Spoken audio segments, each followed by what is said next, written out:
Assalamualaikum warahmatullahi wabarakatuh. A'udzu billahi minasyaitonir rajim. Bismillahirrahmanirrahim. Assalatu wassalamu ala asyrofil anbiya'i wal mursalin wa ala alihi washabihi ajmain, amma ba'd.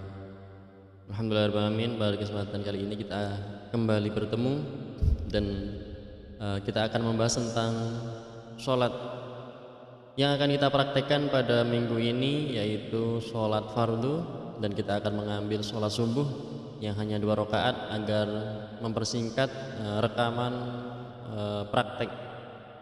Tapi sebelum kawan-kawan membuat praktek atau rekaman praktek sholat subuh, terlebih dahulu kita akan membahas tentang sholat. Jadi kita harus mengetahui syarat, rukun, dan yang membatalkan dan lain sebagainya sebagai bekal ibadah kita, karena itu adalah ibadah mardhah yang telah Allah syariatkan untuk kita semua, dan kita harus mengerjakannya dalam satu hari 5 kali. Dan jangan sampai kita meninggalkan sholat, karena sholat adalah tiang agama. Barang siapa yang mengerjakan sholat, maka dia membangun, mendirikan agamanya. Apabila dia meninggalkan sholat, berarti dia meruntuhkan agamanya. Seperti firman Allah, inna sholata tanha 'anil fahsya'i wal munkar, sesungguhnya sholat akan mencegah yang mengerjakan itu dari mungkar dan keji dan mungkar. Nah, sholat yang seperti apa yang mencegah kita dari perbuatan keji dan mungkar? Tentu sholat yang kita lakukan dengan lahir dan batin. Bukan hanya lahirnya kita dengan gerakan, dengan bacaan, tapi hatinya juga ikut sholat. Jadi sholat dengan khusyuk. Dan yang membedakan kita dengan orang-orang kafir tentu dengan sholat. Apabila kita tidak sholat, maka apa bedanya kita dengan orang-orang kafir? Kemudian yang perlu kita bahas yaitu syarat dan rukun sholat. Syarat yang sudah kita bahas kemarin adalah sesuatu yang harus dikerjakan sebelum kita mengerjakan sesuatu. Syarat orang mengerjakan sholat yang pertama jelas harus beragama Islam. Orang kafir mengerjakan sholat, sholatnya tidak diterima. Islam. Terus yang kedua tamyiz. Tamyiz itu mengetahui syarat dan rukun syarat dan rukun sholat. Apabila kita mengerjakan sholat tapi tidak paham syarat, rukun, sunnah, makruh, mubah, maka sholat kita tidak sempurna. Kecuali orang-orang yang baru belajar atau orang-orang yang baru memeluk Islam, nah itu ada masalah tersendiri. Tapi kalau orang-orang yang sudah dari kecil Islam tapi tidak paham syarat rukun sholat, maka itu menjadi PR untuk kita semua. Kemudian setelah tamyiz, yaitu berakal sehat, tidak gila atau tidak sedang tidur. Nah, orang tidur dia mengigau mengerjakan sholat, maka sholatnya tidak sah atau tidak diterima. Kemudian syarat selanjutnya yaitu sudah bersuci atau suci dari hadas besar ataupun kecil dengan wudhu ataupun dengan tayamum. Itu harus sudah dilakukan terlebih dahulu. Kemudian menutup aurat ketika akan sholat, auratnya harus tertutup. Aurat laki-laki dari pusar sampai lutut. Tapi kalau untuk sholat jelas itu tidak sesuai dengan kepribadian seorang muslim. Jadi kita harus menggunakan pakaian yang tertutup. Lebih baiknya menggunakan pakaian panjang, celana panjang atau sarung, dan memakai kopiah. Minimal pakai baju pendek tidak masalah, tapi jangan sampai terbuka atau terlihat badannya. Dan kemudian untuk yang perempuan hanya boleh terlihat wajahnya atau dan telapak tangannya. Kemudian syarat selanjutnya yaitu suci dalam pakaian, badan, dan tempat. Jadi itu merupakan salah satu syarat sahnya sholat. Suci badan, suci pakaian, dan tempat kita sholat itu harus suci. Kemudian sudah masuk waktu sholat, karena tidak mungkin akan sah ketika kita sholat sebelum masuknya waktu sholat. Misalkan zuhur, sebelum zuhur dia sudah sholat, maka sholatnya belum sah atau tidak sah, tidak dianggap sah. Kemudian syarat selanjutnya yaitu menghadap kiblat, karena salah satu syaratnya menghadap kiblat. Apabila tidak menghadap kiblat berarti sholatnya tidak diterima, kecuali di tengah hutan dan dia tidak tahu arah kiblat yang mana, karena juga tidak ada matahari. Nah itu bisa dia sholat menghadap dengan keyakinannya. Kemudian yang selanjutnya yaitu rukun. Rukun ini sesuatu yang harus dikerjakan ketika kita sedang mengerjakan. Berarti kalau sholat berarti kita harus mengerjakan ini dalam sholat kita. Apabila kita meninggalkan salah satunya, maka sholatnya bisa menjadi tidak sah. Apa itu? Ada 3. Yang pertama rukun hati, kemudian rukun ucapan, yang ketiga rukun perbuatan. Rukun hati yaitu niat yang kita ucapkan ketika akan sholat. Pada saat takbiratul ihram, Allahu Akbar, itu kita ucapkan di situ. Dan disunahkan juga diucapkan dengan lisan. Jadi misalkan sholat subuh, usolli fardhu subhi raka'ataini mustaqbilan qiblati ada lillahi ta'ala, seperti itu. Apabila ada yang tidak mengucapkan niat, ya itu tidak masalah juga, karena ini berkaitan dengan fikih. Kemudian rukun ucapan seperti takbiratul ihram, Allahu Akbar, mengucapkan Allahu Akbar, terus kemudian membaca surah Fatihah dan lain sebagainya. Kemudian yang ketiga rukun perbuatan, yaitu mengangkat tangan ketika takbiratul ihram, berdiri, kemudian rukuk, sujud, i'tidal dan lain sebagainya. Nah, yang harus kita ketahui mengenai rukun ini, jangan sampai tertinggal. Yang pertama kita sudah bahas tadi, niat dibarengi dengan takbiratul ihram, yaitu mengangkat tangan, kemudian niat, takbiratul ihram, berdiri. Ini salah satu syarat juga. Apabila tidak bisa berdiri maka dia boleh duduk, apabila tidak bisa duduk maka dia boleh berbaring dan sebagainya. Kemudian setelah berdiri, rukun selanjutnya yaitu membaca surah Fatihah. Nah ini menjadi rukun. Kemudian rukuk dengan tumakninah. Nah ini yang harus kita perhatikan, bahwa setiap gerakan sholat itu hampir semuanya ada tumakninah. Tumakninah itu berhenti sebentar, kira-kira cukup untuk membaca subhanallah. Nah kemudian baru dilanjutkan dengan doa. Seperti halnya misalkan rukuk, Allahu Akbar, tidak boleh langsung Allahu Akbar subhana rabbiyal azim wa bihamdi. Nah tidak boleh, tapi begitu rukuk Allahu Akbar dijeda. Kita berhenti dari gerakan dan ucapan, kira-kira bisa untuk membaca subhanallah, kemudian baru membaca subhana rabbiyal azim wa bihamdi. Nah begitu.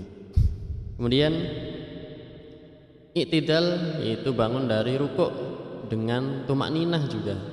Jadi ketika bangun dari rukuk, sami'allahu liman hamidah, nah kita jeda dengan tumakninah, jeda sebentar, tidak membaca apa-apa dan tidak bergerak, kemudian baru membaca doa.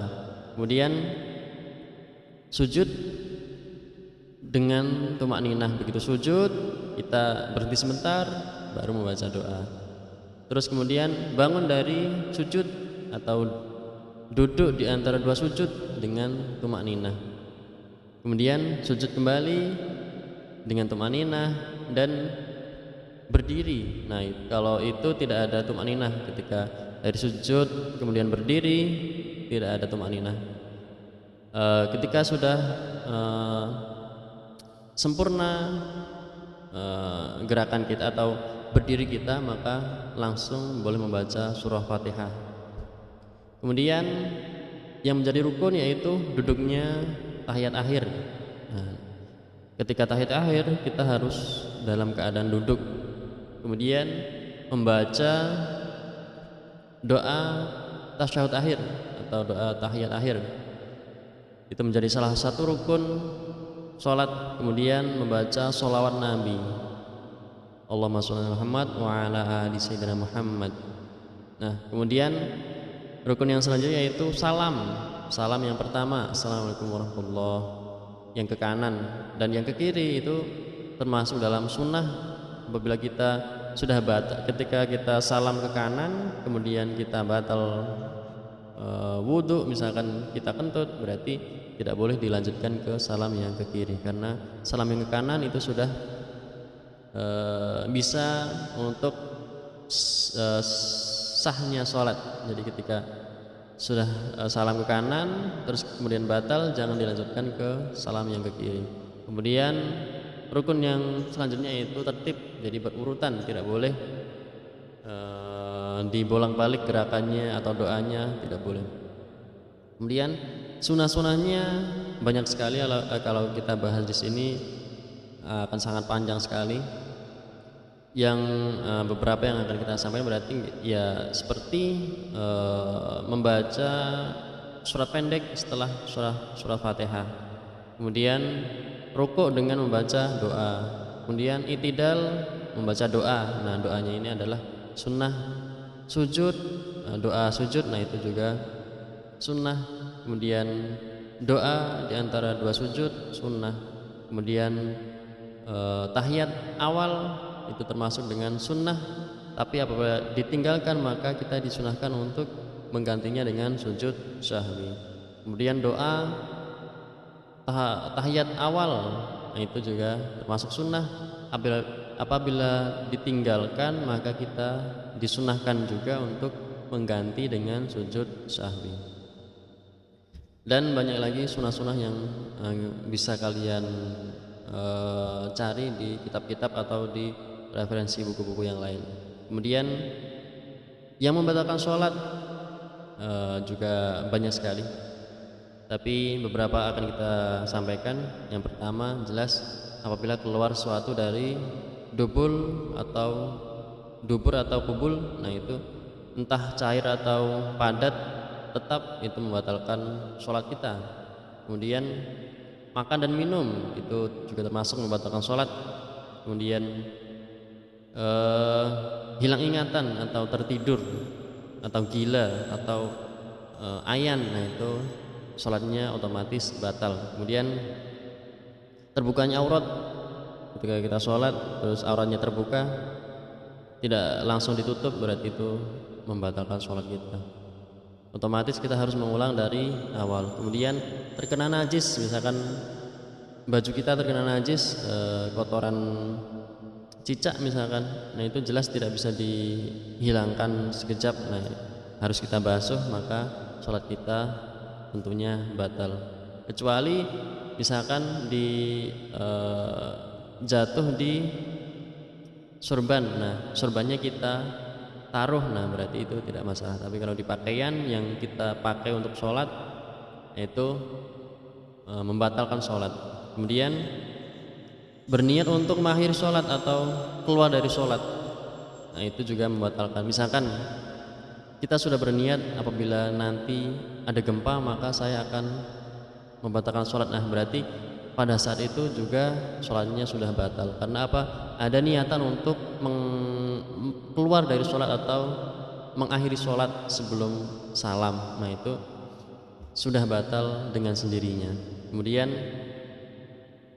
murtad atau keluar dari Islam itu juga termasuk dalam membatalkan sholat. Kemudian tertawa terbahak-bahak, nah juga kita sering ketika kita mungkin masih kecil ada sesuatu yang lucu kemudian kita tertawa, nah karena kita sudah dewasa kita sudah tahu bahwa itu membatalkan sholat. Ketika kita tertawa terbahak-bahak maka batal sholatnya. Kemudian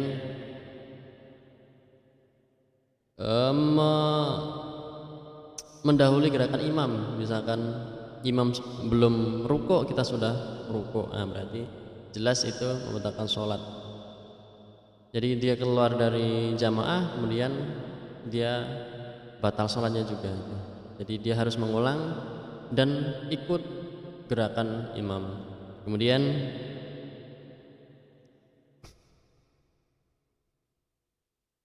beralih dari menghadap kiblat, misalkan dari menghadap kiblat kemudian kita menghadap ke utara, nah berarti batal sholat kita, kita harus mengulangi lagi.